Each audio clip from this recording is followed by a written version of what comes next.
इन्नमा सदकात लिलफुकराए वल मसाकीन। पटना में बहुत वक्फ हैं, ये ध्यान रखिएगा, पर एक संस्था बताइए कोई मुझे जो निर्धन के लिए, गरीब के लिए, कमजोर के लिए काम कर रहा हूँ। मैं कहता रहा हूँ कि ये अल्लाह की है, लेकिन फायदा मेरी औलाद उठाएगी। हमारा लोकतांत्रिक देश है, तो प्रोटेस्ट आप नहीं चाहते कि ना हो?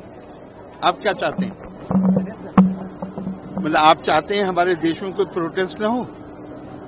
अरे भाई, लोकतांत्रिक समाज है, हर किसी को अपनी बात कहने का अधिकार है। मैंने शायद पहले ही कह दिया है, जो आपने देखा होगा कि मैं थोड़े समय के लिए, मेरे पास उत्तर प्रदेश में जब मैं मंत्री था तो वक्फ विभाग भी था। सारे मतलब पूरे वक्त उन्हीं लोगों से मिलना होता था जिनके मुकदमे चल रहे थे आपस में, चूंकि प्रॉपर्टी का मामला है।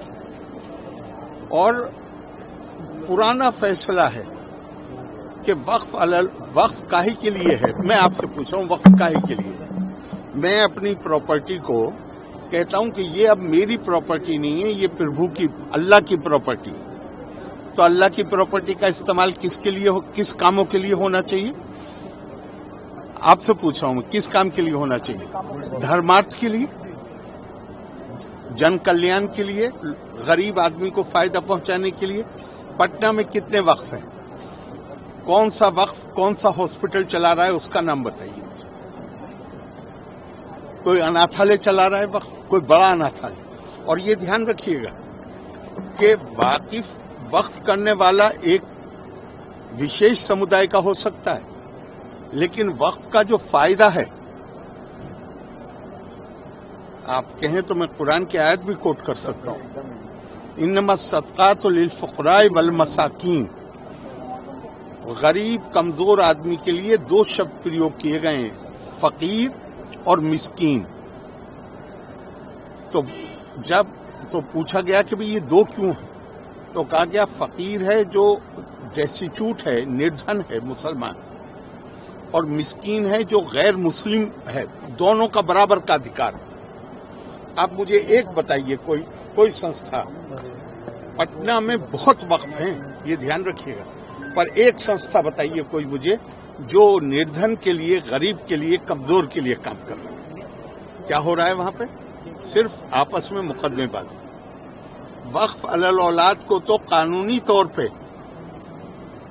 गैर इस्लामी जो मैं प्रॉपर्टी कह रहा हूं, मैं कहता रहा हूं कि ये अल्लाह की है, लेकिन फायदा मेरी औलाद उठाएगी। तो इसको तो गैर इस्लामी, सारे मुसलमान मुल्कों में गैर इस्लामी है। हिंदुस्तान में भी प्रिवी काउंसिल ने गैर इस्लामी इसको कहा था कि ये गैर इस्लामी है।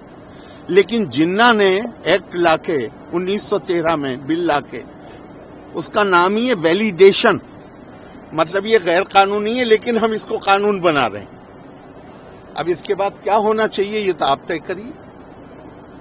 बहुत ज्यादा सुधार की जरूरत है, और मैं मानता हूं कि ये जो बिल पास हुआ है, जो अब कानून बन गया या बन जाएगा, ये उस दिशा में बड़ा ठोस कदम।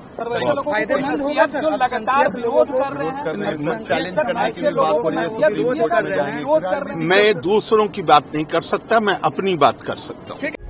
प्रभातखबर.com, विश्वास वही, रफ्तार नहीं।